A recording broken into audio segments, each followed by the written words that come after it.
E a gente já vai direto para a notícia, direto para a informação, porque o Tribunal de Justiça aqui do Rio Grande do Sul soltou o estelionatário Daniel Nardon com determinação de medidas cautelares. Nardon é investigado por lesar, por aplicar golpes em aposentados e servidores públicos por meio de procurações falsas. Ele foi preso em maio deste ano, quando foi localizado na cidade de Dourados, lá no Mato Grosso do Sul, bem perto da fronteira com o Paraguai, hein? O advogado está suspenso pela OAB aqui do estado de exercer a profissão. Ele não teve o registro cassado. Ele está suspenso. A reportagem é da Natália Ferrari. Após 3 meses preso, o advogado Daniel Nardon foi solto pela Justiça. Ele é investigado por chefiar um esquema que falsificava procurações judiciais para contratar empréstimos em nome de clientes. Foram mais de 10 mil vítimas no Rio Grande do Sul e também no estado de São Paulo. A decisão estabelece que sejam cumpridas medidas cautelares. Algumas delas são não sair do país, não manter contato com as vítimas e investigados, não frequentar locais ligados ao processo e se apresentar de 6 em 6 meses na comarca de Porto Alegre. Nardon também é proibido de exercer a profissão de advogado. Ele teve o registro suspenso pela OAB em maio, quando foi preso. De acordo com a polícia, mais de 50 milhões de reais foram movimentados pelo esquema. O caso começou a ser investigado em janeiro deste ano, após o Ministério Público realizar uma denúncia. O objetivo era apurar ações judiciais movidas em nome de uma pessoa já falecida em 2024. Ao longo da investigação, foi confirmada a existência de outros processos com o mesmo padrão, todos ajuizados na comarca de Porto Alegre. Daniel Nardon utilizava 3 escritórios localizados no centro da capital gaúcha para atrair vítimas idosas. Era oferecido supostos serviços de revisão de empréstimos consignados, prometendo uma redução de juros. As vítimas forneciam documentos e senhas e os escritórios realizavam novos empréstimos, onde elas precisavam arcar com os valores das dívidas. Era cobrado ainda os honorários dos advogados. São 113 mil processos no estado e mais de 140 mil no Brasil contra o escritório dele, que movimentava 47% dos processos de revisão de juros na Justiça Gaúcha. Se a gente se basear pelo que acontece comumente nesse país chamado Brasil, até que o tal do doutor Nardon, ou o doutor pilantra, ou o doutor golpista, ou o doutor estelionatário, até que ele ficou um bom tempo na cadeia, né? 3 meses de quando ele foi pego pela Polícia Rodoviária Federal, aí o momento da prisão dele lá em Dourados, ó. Ele estava a caminho de Ponta Porã. E aí essa área aí, Ponta Porã, né, que é o lado brasileiro, no Mato Grosso do Sul, e lá Pedro Juan Cabaleiro do lado paraguaio. Esse caminho aí é chamado de Rota do PCC, sabia? Rota, não estou dizendo que ele tem a ligação, muito pelo contrário, não tem nada disso.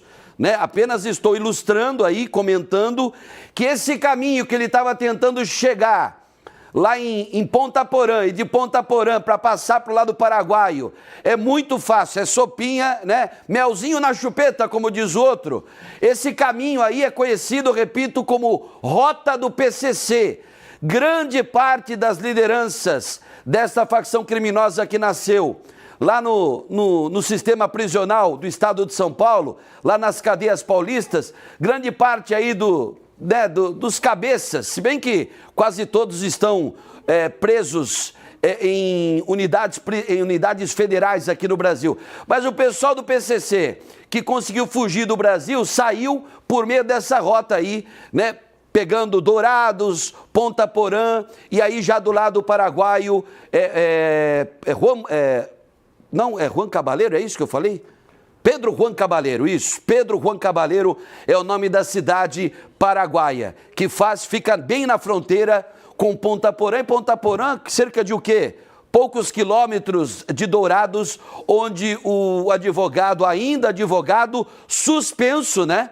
Deixando bem claro, advogado que está suspenso de exercer as atividades, onde ele foi localizado, estava junto de um amigo. Mas antes de chegar em Dourados, ele tinha saído. No dia em que aconteceu a operação, a primeira fase da operação Malus Doctor, não é isso? o nome da operação.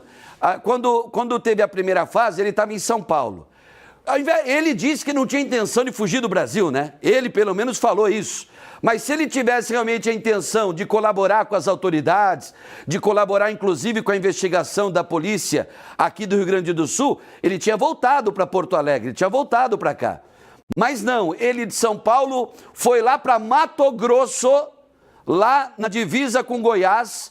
O nome da cidade é Barra do Garças. E lá em Barra do Garças, que inclusive é uma ponte que separa os dois estados também, tem o Rio Araguaia, conheço bem aquela região lá. Morei quase 10 anos, né? Mais de 10 anos em Mato Grosso, durante as minhas 3 passagens. Ele poderia ter voltado também depois de Barra do Garças, mas não. Aí de Barra do Garças ele seguiu para Mato Grosso do Sul, onde em Dourados ele acabou capturado e foi transportado nesse avião aí da Polícia Judiciária Civil. 3 meses e alguns dias.